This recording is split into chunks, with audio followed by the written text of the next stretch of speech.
जय माँ महालक्ष्मी।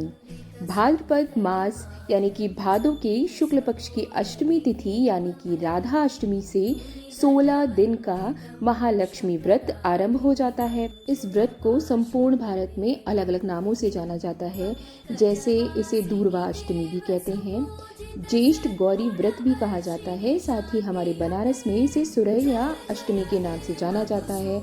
बहुत अच्छा मेला भी लगता है। और अश्विन मास की कृष्ण पक्ष की अष्टमी तिथि के दिन यह महालक्ष्मी व्रत समाप्त हो जाता है। ये 16 दिन का व्रत किया जाता है और इस दिन माता महालक्ष्मी का पूजन किया जाता है।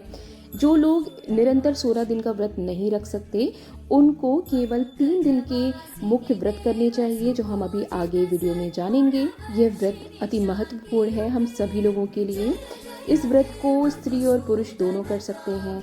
अगर हम अपने जीवन में स्थिर लक्ष्मी चाहते हैं, तब ये व्रत हमें ज़रूर करना चाहिए। यह व्रत 16 दिन तो हम प्रत्येक वर्ष करते ही हैं और इसके साथ साथ हमें 16 वर्षों तक करना चाहिए, यानी कि एक अनुष्ठान की तरह करना चाहिए।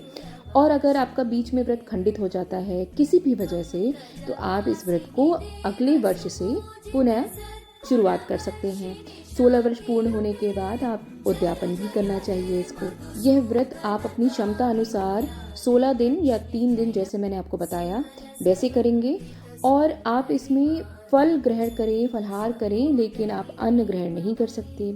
महालक्ष्मी व्रत का पालन करके जो साधक है वो सभी प्रकार के सुखों को प्राप्त कर लेता है, क्योंकि महालक्ष्मी की कृपा प्राप्त हो जाती है। साथ साथ आपको कभी भी धन धान्य की कमी नहीं होती और महालक्ष्मी की कृपा से इस व्रत का पालन करने वाली स्त्री को संतान का सुख और पारिवारिक सुख सदैव बना रहता है। सदैव माँ की कृपा मिलती है। महाराष्ट्र में भाद्रपद शुक्ल त्रयोदशी को माँ गौरी का आगमन होता है और गणपति के घर गौरी पूजन 3 दिन तक चलता है। इसे महालक्ष्मी का ही स्वरूप माना जाता है। महिलाएं माँ गौरी को हल्दी, कुमकुम, श्रृंगार की वस्तुएं अर्पित करती हैं। व्रत में क्या सामग्री हमें चाहिए होगी, उसे जानने से पहले आइए जानते हैं कि वर्ष 2025 में महालक्ष्मी व्रत कब से प्रारंभ है, क्या है शुभ मुहूर्त। वैसे तो 30 अगस्त को रात्रि 10:46 पर शुरू हो जाएगी अष्टमी तिथि और 1 सितंबर को रात 12:57 पर समापन हो जाएगा।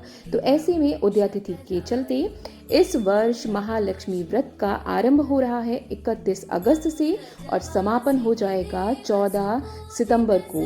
सूर्योदय का समय रहने वाला है सुबह 5:49 और सूर्यास्त का समय होगा 6:44 शाम को।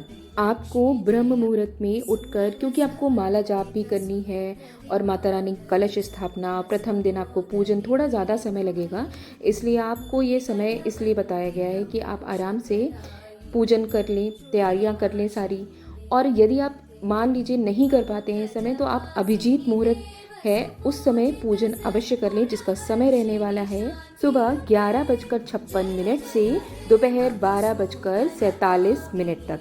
ये लगभग 51 मिनट का समय रहेगा, जिसमें आप माँ का पूजन कर सकती हैं, कलश स्थापना कर सकते हैं। शहर के अनुसार आपका जो समय है वो थोड़ा सा उसमें अंतर आ सकता है, तो वो आप अपने सिटी के अकॉर्डिंग चेक कर लें। एक विशेष बात और बता दूं कि राधा अष्टमी भी है इस दिन, तो आप दोपहर में राधा रानी का पूजन भी अवश्य करें। संध्या पर जब आप माता रानी का पूजन करें तो राहु काल का ध्यान रखें कि इस दिन 31 अगस्त 2025 को राहु काल का समय रहने वाला है शाम को 5 बजे से लेकर 6:41 तक। तो अब चर्चा करते हैं कि क्या आवश्यक सामग्री है। तो सामग्री में आपको कलश लेना है, जिसमें जल, सुपारी, आम्र पल्लव यानी कि आम के पत्ते जो खंडित ना हो, और नारियल, जटा वाला नारियल जिसमें पानी भी रहता है, वो आपको लेना है। कलश धातु का भी हो सकता है और या आप मिट्टी का लें तो अति उत्तम बात है। लाल वस्त्र या पीला वस्त्र लें मैया के आसन के लिए। माँ लक्ष्मी की प्रतिमा अगर आप ले रहे हैं, या उनका चित्र या श्री यंत्र जो भी आपके घर में है, या अगर आप मार्केट से भी लाने चाहते हैं, तो आप ये ज़रूर ध्यान रखें कि उनमें हाथी का चित्र साथ में ज़रूर होना चाहिए, यानी कि माँ गजलक्ष्मी होनी चाहिए, जैसे कि आपको स्क्रीन पर भी दिख रहे हैं। कई जगहों पे अलग से मिट्टी के हाथी वो भी रखे जाते हैं, माँ की मूर्ति बनाई जाती है मिट्टी से और श्रृंगार किया जाता है। तो ये अलग अलग जगहों की मान्यता के अनुसार होता है। हम जो चर्चा कर रहे हैं बहुत सरलता से माँ को कैसे प्रसन्न करें उस विषय में।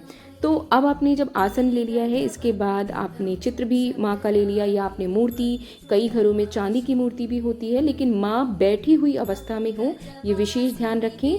बिल्कुल आप स्क्रीन में देख सकते हैं, ये एक रेफरेंस के लिए बिल्कुल सही पिक्चर है। हाथी अगर माँ के चित्र में नहीं है तो आप अलग से भी मिट्टी के हाथी आप ला सकते हैं, या आप कुछ नहीं तो एक प्रिंट आउट ही निकलवा लीजिए। अब आप लाल पुष्प ले सकते हैं, 16 तो लेने ही हैं। वैसे आप कोई अन्य पुष्प अगर नहीं व्यवस्था हो पाती है लाल पुष्प की तो वो भी ले सकते हैं। इसके अतिरिक्त आप हल्दी, कुमकुम, अखंडित चावल यानी कि अक्षत ले लें, दीपक, घी, तेल, धूप जैसा सामर्थ्य है वो आप उसकी व्यवस्था कर लें। पंचामृत ले लें। नैवेद्य में आप जैसे कि खीर, पूड़ी, चना, नारियल, पंचफल जैसी व्यवस्था है आप वो कर लें।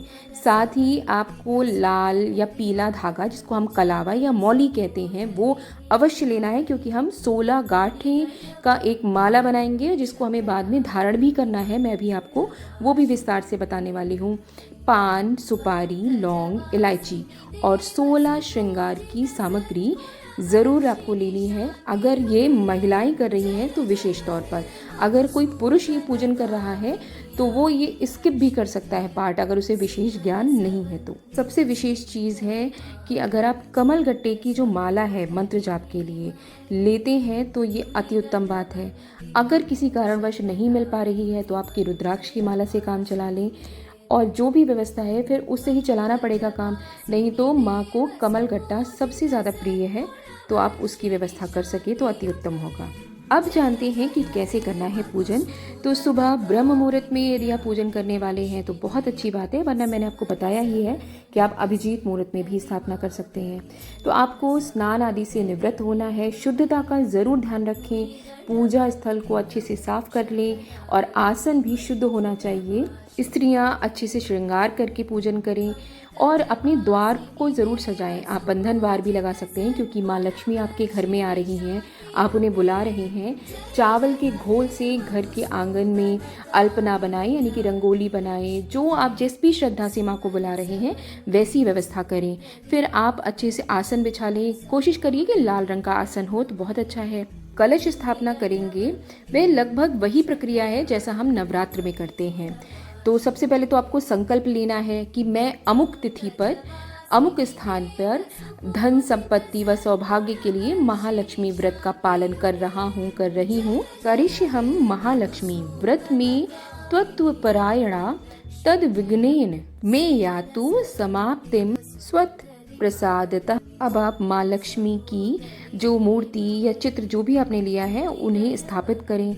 स्थापित करने वाली जगह पर आपको अच्छे से आसन डालकर पुष्प, अक्षत की वर्षा करनी है और फिर माँ को स्थापित करना है। साथ ही आपको, यदि आप अलग से हाथी ले रहे हैं तो वो रखें, या चित्र में है तो अच्छी बात है।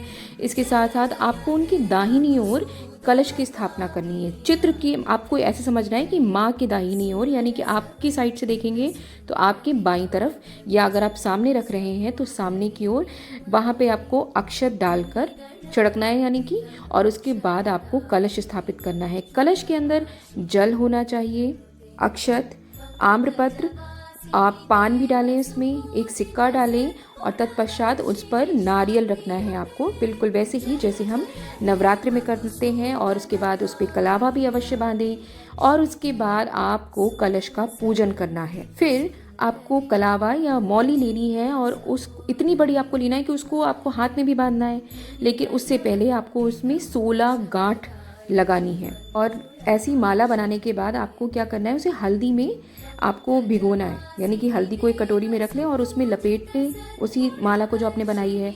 और उसके बाद माँ को अर्पित करने के बाद आपको जो है अपने हाथ में बांध लेनी है।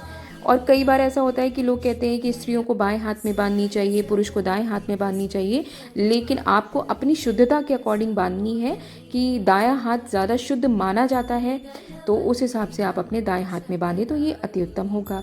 इसके बाद आपको धान की बालियाँ, आम के पत्ते, बिल्व पत्र यानी कि बेल पत्र, आंवले के पत्ते, ऐसा माना जाता है कि माता रानी माँ लक्ष्मी आंवले के पेड़ में निवास करती हैं, तो आप वो पत्र मिल जाएं तो बहुत अच्छा होगा। और साथ साथ अब इनको जो है माता रानी की जो आपने आसन बनाया है माँ के चरणों में आपको चढ़ाना है।